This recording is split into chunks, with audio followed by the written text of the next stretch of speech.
Hello students, welcome. हम study करते थे एनवायरमेंटल साइंस और अभी तक जो है हमने फर्स्ट जो है स्टडी किया जो चैप्टर वो था बायोडाइवर्सिटी। तो बायोडाइवर्सिटी को फिर से एक बार देख लेते हैं। बायोडाइवर्सिटी में था क्या? बायोडाइवर्सिटी के अंदर जो है बायोडाइवर्सिटी के अंदर हमने देखा कि डिफरेंट टाइप के लिविंग ऑर्गेनिज्म हमारी अर्थ पे रहते हैं, जिसमें हम 1.7 से 1.8 मिलियन जो है लिविंग ऑर्गेनिजम्स को जो है वो डिस्कवर कर चुके हैं। और इसके भी बहुत ज्यादा जो है लगभग 5 गुना जो है ऑर्गेनिज्म अभी डिस्कवर करने के लिए हमें है। तो 1.7 से 1.8 मिलियन ऑर्गेनिज्म को हमने डिस्कवर किया है। लगभग 7 से 8 मिलियन ऑर्गेनिजम्स जो है अभी भी हमारी अर्थ पे हो सकते हैं, जिनको हमें डिस्कवर करना है, उनकी नेमिंग करनी है और उनकी आइडेंटिफिकेशन करनी है। तो बायोडाइवर्सिटी में इसके में हमने देखे कि इंपॉर्टेंस क्या है बायोडाइवर्सिटी के, कैसे जो है लॉसेस होते हैं, बायोडाइवर्सिटी का कैसे लॉस होता है और इसको कंजर्व कैसे कर सकते हैं हम, और इसके इफेक्ट क्या हो सकते हैं, ये सारी चीजें। अब हमारा नेक्स्ट चैप्टर जो है वो है इन्वायरमेंटल इश्यूज। इन्वायरमेंटल इश्यूज, ठीक है। इन्वायरमेंटल इश्यूज पे चलने से पहले हम थोड़ा जो है ये देख लेते हैं कि इन्वायरमेंट होता है कि आपने तो अच्छे से पढ़ा, 11 से पढ़ते आ रहे हैं। इन्वायरमेंट होता है किसी भी ऑर्गेनिज्म जो है, कोई भी ऑर्गेनिज्म जो है उसके सराउंडिंग में जो भी बायोटिक और अबायोटिक कंपोनेंट्स, ठीक है, जिसका डायरेक्ट और इनडायरेक्ट इन्फ्लुएंस उस ऑर्गेनिज्म के ऊपर है, उसको हम इन्वायरमेंट कहते हैं, ठीक है। दोबारा से क्या है, लिविंग ऑर्गेनिज्म है कोई भी, उसके सराउंडिंग में जो भी बायोटिक और अबायोटिक कंपोनेंट्स हों, उनके साथ इंटरेक्शन से जो उसको डायरेक्ट और इनडायरेक्ट इंपैक्ट पड़ता है, उसको हम इन्वायरमेंट कहते हैं। सपोज कीजिए आपके क्लासरूम में जितने सारे बच्चे हैं, उनकी सब एक्टिविटीज से आपके ऊपर भी जो है इफेक्ट पड़ता है। आपकी सोसाइटी में जितने सारे लोग हैं, उन सब की एक्टिविटीज से आपके ऊपर भी इम्पैक्ट पड़ता है और आपकी वजह से उन सब पर भी इम्पैक्ट पड़ता है। तो ये सारे का सारा जो हमारा सिस्टम है ये इंटरलिंक्ड है और इसकी वजह से एक दूसरे के ऊपर जो है इम्पैक्ट होना नेचुरल सी बात। अब देखिए इन्वायरमेंटल इशू, हमारे आसपास के इन्वायरमेंट में क्या क्या प्रॉब्लम्स हैं, उनको हम इन्वायरमेंटल इश्यूज के अंदर काउंट करते हैं।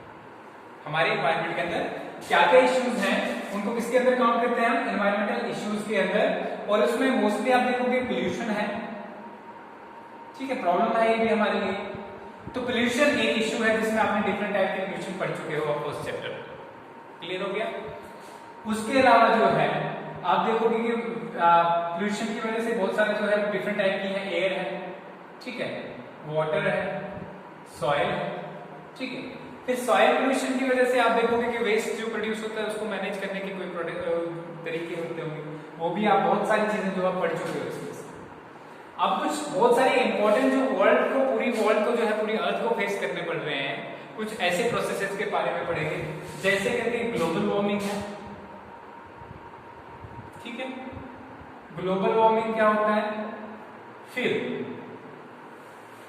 हमारी अर्थ को प्रोटेक्ट करने के लिए जो है बाहर की कौन कौन सी ऑर्गेनाइजेशन बनाई गई है, यूएन ने क्या किया है, ठीक है, और यूएन की कौन सी बॉडी जो है मॉनिटर करती है हमारे इन्वायरमेंटल इश्यूज को, इंडिया की कौन सी बॉडी जो है मॉनिटर करती है हमारे इन्वायरमेंटल इश्यूज को, ठीक है। तो ये सारी चीजें देखने वाले हैं। तो आज का एक टॉपिक लिया है हमने, ठीक है, आज का इंट्रोडक्टरी टॉपिक ये रहेगा जनरली जो है ईपीएस में आपको। तो आज का टॉपिक जो है ग्लोबल वार्मिंग है, ग्लोबल वार्मिंग। तो सबसे पहले दो चीजें हैं यहाँ पे, एक ग्लोबल है और दूसरा वार्मिंग है। ग्लोब का मतलब है अर्थ और वार्मिंग का मतलब तो आपको पता है, वार्म का मतलब होता है गर्म होना, ठीक है, हीटिंग अप। तो अर्थ की हीटिंग अप के प्रोसेस को क्या कहा जाता है, ग्लोबल वार्मिंग। अब अर्थ कैसे हीट हो रही, आप देखते हो कि हमारे इन्वायरमेंट में जहां हम रहते हैं, हमारा प्लेनेट भी हमारा इन्वायरमेंट, ठीक है। इसके अलावा इस प्लेनेट के ऊपर जो है सन जो है रेडिएशंस की हेल्प से क्या करता है, रेडिएशंस की हेल्प से एनर्जी प्रोवाइड करता है सन हमारे प्लेनेट को, ठीक है। हमारे प्लेनेट के ऊपर जो है बहुत सारे ऐसे ऑर्गेनिज्म हैं जो सन की एनर्जी को ट्रैप करते हैं, ठीक है। वो ट्रैप करने के बाद जो है दूसरे ऑर्गेनिज्म उन पर अफेक्ट करते हैं। तो इस तरीके से पूरा साइकिल हमारा लाइफ का प्रोसेस चलता है। अब देखिए ये सन जो रेडिएशन जब सन की रेडिएशन जब धरती पे पहुंचती है तो इसमें डिफरेंट टाइप की रेडिएशन होती है, ठीक है, जिसको अपने इलेक्ट्रोमैग्नेटिक स्पेक्ट्रम में कहीं अगर किसी का फिजिक्स तो होगा मोस्टली बच्चों का जिनका भी है तो उन्होंने देखा होगा इलेक्ट्रोमैग्नेटिक स्पेक्ट्रम में। अब देखिए एक विजिबल स्पेक्ट्रम होता है जिसको विबगर का कहते हैं, ठीक है, ये मैंने अलग लिखा है, ये सीधा ही होता है, या ये हमारा विजिबल स्पेक्ट्रम आ गया। इसके रेड के बियॉन्ड जो होगा उसको हम इंफ्रारेड कहते हैं और वायलेट के ऊपर जो होगा उसको अल्ट्रावायलेट, ठीक। अभी जो अल्ट्रावायलेट रेडिएशंस हैं ये धरती तक नहीं पहुंचती क्योंकि हमारे ऊपर ओजोन लेयर है, ये भी सुना होगा आपने। अब ये ओजोन क्या है? O3 gas. अब O3 गैस क्या है? ऑक्सीजन के 3 मॉलिक्यूल जुड़े हुए हैं, O2 हमारी ऑक्सीजन होती है, ठीक है, जो हम सांस लेते हैं O2, और ये O3 है, ठीक है। तो यहाँ पे जो है ये हो गया, ये विजिबल रेडिएशन और इंफ्रारेड रेडिएशन धरती तक पहुंचती है। अब विजिबल रेडिएशन से हमको डिफरेंट कलर्स दिखते हैं, जो सारे भी कलर हमें दिखते हैं white, blue, green, yellow, orange, red की वजह से ही दिखते हैं, ठीक है। क्या होता है जनरली, ये अभी व्हाइट बोर्ड है, ये व्हाइट क्यों दिख रहा है? क्योंकि डिपेंड करता है कि कोई ऑब्जेक्ट जो है वो कौन से कलर को रिफ्लेक्ट करता है।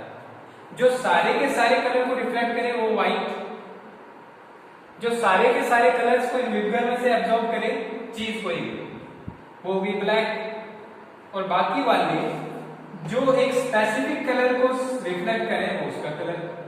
सपोज करो कि एक रेड कलर जो है, यहाँ पे रेड कलर का ये लिखा हुआ है मैंने, ये क्या कर रहा है, ये रेड लाइन को रिफ्लेक्ट कर रहा है, बाकी की सारे कलर्स को जो है एब्जॉर्ब कर रहा है। समझ में आ गया? तो एक पैटर्न होता है एब्जॉर्ब करने का।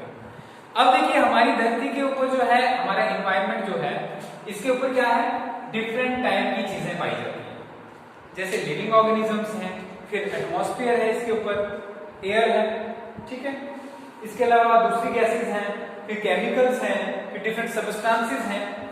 तो ये सारी चीजें जो हैं इस इंफ्रारेड रेडिएशन को, इंफ्रारेड की बात नहीं की मैंने, इंफ्रारेड रेडिएशन जो होती है हीट रेडिएशन। क्या होती है? हीट रेडिएशन, ठीक है, ये भी धरती तक पहुंचती है। अब ये विबगर को छोड़ दो, अब इंफ्रारेड पे चलते हैं। इंफ्रारेड जो रेडिएशंस आती हैं सन से, उनको धरती के ऊपर बहुत सारी गैसेस प्रेजेंट होती है हमारे, ठीक है, वो इंफ्रारेड रेडिएशंस को एब्जॉर्ब करती है और फिर रिलीज नहीं करती। जनरली होता क्या है, अगर हमारा एनवायरनमेंट क्लीन रहेगा तो बहुत सारी इंफ्रारेड रेडिएशन जो है रिफ्लेक्ट हो जाती है, लेकिन जैसे कि कार्बन डाइऑक्साइड का प्रेजेंस हमारी अर्थ के ऊपर, या हम जो पेन यूज करते हैं, ठीक, ग्लास वाले पेन, ये सारी चीजें क्या करती है, ये हीट रेडिएशंस को ट्रैप करके रखती है, और ट्रैप करने की वजह से क्या होता है, अर्थ के ऊपर गर्मी होती है। अब हम देखते हैं कि हमें तो ये पता चला कि अर्थ गर्म होती है, ठीक है।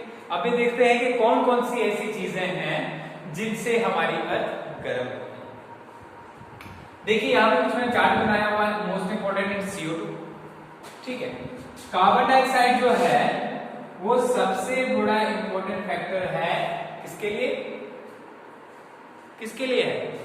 कार्बन डाइऑक्साइड सबसे बड़ा फैक्टर है हीट को ट्रैप करने के लिए और अर्थ को हीट करने के लिए।